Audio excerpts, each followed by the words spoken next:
Thanks a lot for inviting me to participate, which is kind of a, how to say, bold thing to do, because Edward is a Confucian Christian, and I'm kind of a Taoist atheist, but I still hope that this can be a productive dialogue, and I believe it will be. So I've prepared a PPT, which I'm now trying to share for my response. Let's see if that's going to work. This is my response to Edmund. First, I basically think this all makes a lot of sense, what Edward said. So he was comparing Christian holiness and Confucian cheng, which, as Edward said, and I read the written form of the paper, is, and so I'm just quoting him, is usually translated as sincerity or integrity, but he interprets it in terms of holiness, which I think is certainly possible. And then, so this is the general framework, and then he goes on, which is at the heart of the paper, to give a much more detailed comparison between the two notions, not just the two terms, but like a whole process of how to achieve holiness. And he thinks that there's a kind of three-step process, both in Christianity and in Confucianism, involved in achieving holiness. So in Christianity, he goes back to Pseudo-Dionysius and Thomas Aquinas, where he thinks these three steps can be found. First, the purgative, kind of a personal purification from evil, and then what he calls illuminative, so some form of growth and spread of the understanding of the Christian faith. And then finally, third, unitive, achieving a sort of unity with God. And according to Edmund, this corresponds to what we find in the Daxue in Confucianism, where the Ming Ming De is something like manifesting brightness of virtue. So that's a personal purification thing. And then the Qin Min, which has the social aspect. So as he says, restoring brightness of virtue in others. So it's the external as opposed to the internal component. And then finally, number three, missed the three here, Zhi Shan, utmost goodness, where somehow everything is brought together. Now, and this culminates in the common goal. I quote again Edmund here: love for and commitment to supreme goodness by striving for moral and spiritual excellence. I should also, sorry for the typo, in everyone. So again, this makes sense to me to summarize both spiritual transformation processes which lead to holiness in these terms. So I agree with this, but still I have a few remarks, as I guess that's my job, to add some form of, hopefully some form of constructive critique. And so I have basically 3 points, but the first 2 points are very closely related. The first one, Edmund already addressed. It wasn't really talked about, he didn't write about it in the paper, but he talked about it in the presentation today, namely the relationship between cheng and sheng. Because usually in most translations, when we see either Chinese English or English Chinese, then sheng is translated as holiness, like in the title of your university, University of St. Joseph, right? You also have the sheng, which is used like for saints or for holy people, right? And so that's really the common term and for sheng. So, and I wonder, does it matter that the emphasis is more on cheng than on sheng?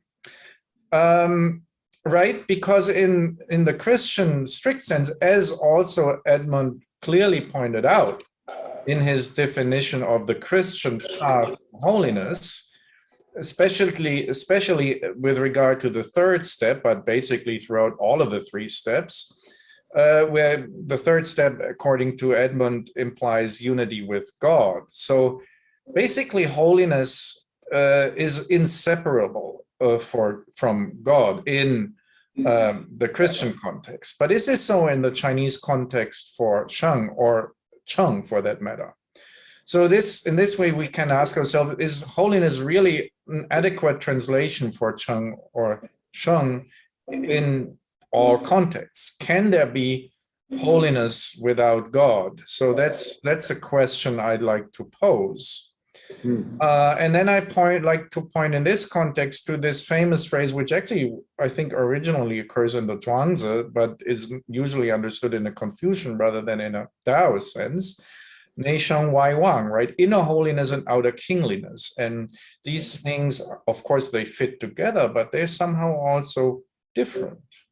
So does cheng mean really holiness? And is it helpful or not to translate it in this way? Maybe cheng is something internal that complements the external kingliness. And so the two are clearly complementary, but the nei thing seems to be somehow more partial than just holy. So that's just a question. And that brings me to the second point, which is directly related. Edmund at the beginning was talking about texts on holiness and spiritual transformation and Confucianism.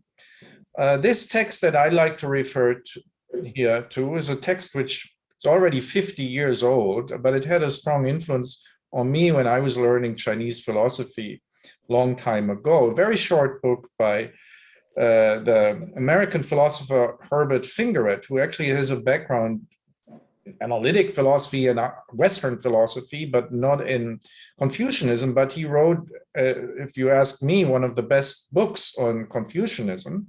So he has no background in Chinese studies, doesn't know Chinese, but he wrote this very short book, Confucius, the Secular as Sacred. And the title basically says everything already about the book itself, namely that if there is a Confucian notion of sacredness and in this sense of holiness, then it is somehow very different from a Christian understanding because it paradoxically defines the sacred in terms of finds the sacred in somehow its opposite in the secular. Now, Edmund, in his paper, not in the presentation, was referring to a person named Bowker, who I have to admit I don't know, and actually there was no list of references, so I'm not sure what this referred to, but in the paper, Edmund referring to this person Bowker, introduces these distinctions. So he says, holiness is basically to be distinguished from unholiness, and this distinction parallels the distinction between perfection and imperfection. So the holy person is the perfect person, whereas the unholy person is the imperfect one. The holy person is the pure person, whereas the unholy person is the impure person. And also in the same context, Edmund also introduces the sacred secular distinction. So the holy person is the sacred person and the unholy person is the person who remains completely in the secular realm.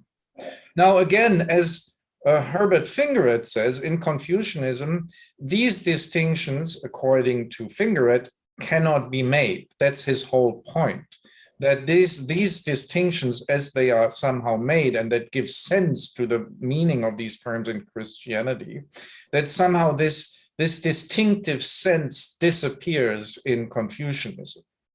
So according to Fingeret, then a spiritual cultivation in Confucianism would just simply would not be best explained on the basis of making such a distinction, right?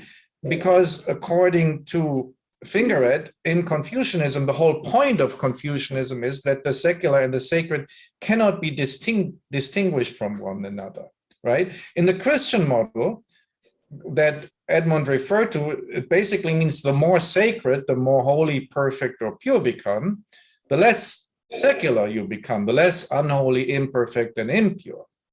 But in Confucianism, it's very different. The more sacred, and if you want to use this translation, holy you become. At the same time, the more secular, the more worldly you become at the same time. And again, I think that is nicely expressed in this expression, Neishang Wai Wang. So maybe, at least if you follow Fingeret, it wouldn't be really, it's not really very proper to use the distinction holy, unholy in order to explain something like what cheng or cheng is in Confucianism. Now, this is my first remark, and the second remark refers to this peculiar phrase qin min, which is central, the second stage, in Zhu interpretation of the meaning of the Daxue. And so that's a second stage that Edmund pointed out. And referring to Zhu, Edmund correctly interprets qin min as restoring the original brightness of that virtue in the people generally.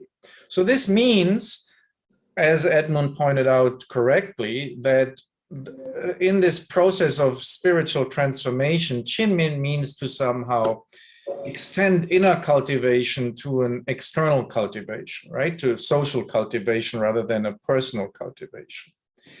But if we read this more literally, then actually what qin min means more literally is making the people treat one another like family, because the notion of qin means family feelings, like a family. So literally translated, qin means creating family feelings among all the people.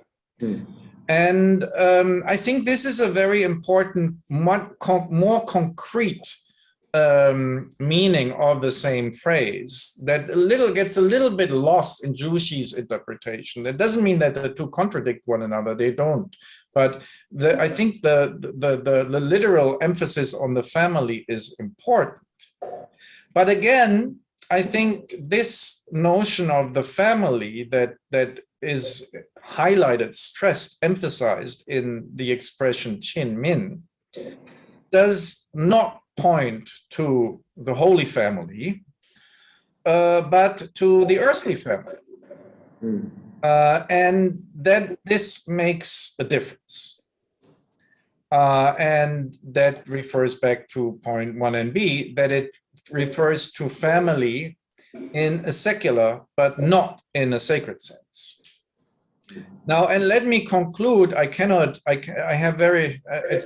often difficult for me to completely suppress my Taoist atheist side. So I'm going to make this a little bit more explicit here, because this notion of qin min, and actually we discussed this just today in my class on Taoist philosophy, where the ruler who rules on the basis of qin min, is the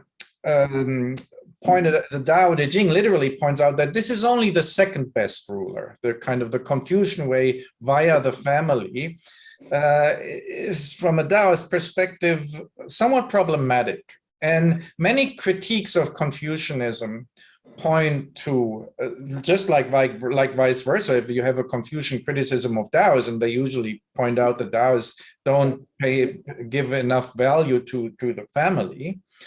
But of course, from many non-Confucian perspectives, this emphasis on the family, which may sound great, may be problematic, right? You could critique it from a Taoist point of view, from a Marxist point of view, from a Freudian point of view, from Foucault's point of view.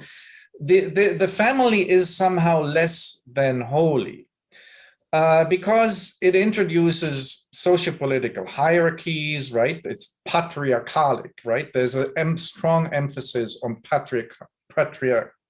patriarchy, both in Confucianism and in Christianity, that is introduced via this qin min idea in Confucianism, right? So there's patriarchal expressive. There is a certain, through this, because there's also an emotional thing, right? If you treat everything on the basis of family, which is in the Confucian context very much emphasizes the shaping of emotional attachment, which of course in many ways is very good, right? We want people to care about one another, but it also means somehow something like, which is pointed out in critiques, for instance, from a Marxist perspective, that it kind of mentally leads to it prevents independence. It prevents somehow, keeps people in a continuous childlike state.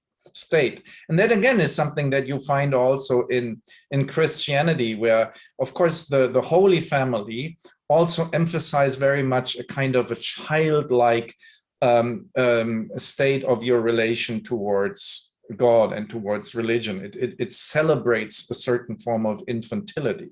And I think that goes along with this emphasis on the family in both Confucian and Christian cultivation.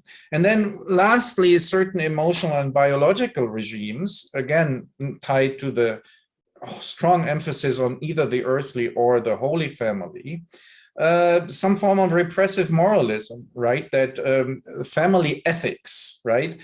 For instance, give certain whatever, the woman's function is to give birth and to be like this strong emphasis on motherhood. And then that comes with a whole form of ethics, that a certain morality, role expectations towards women, right, who have to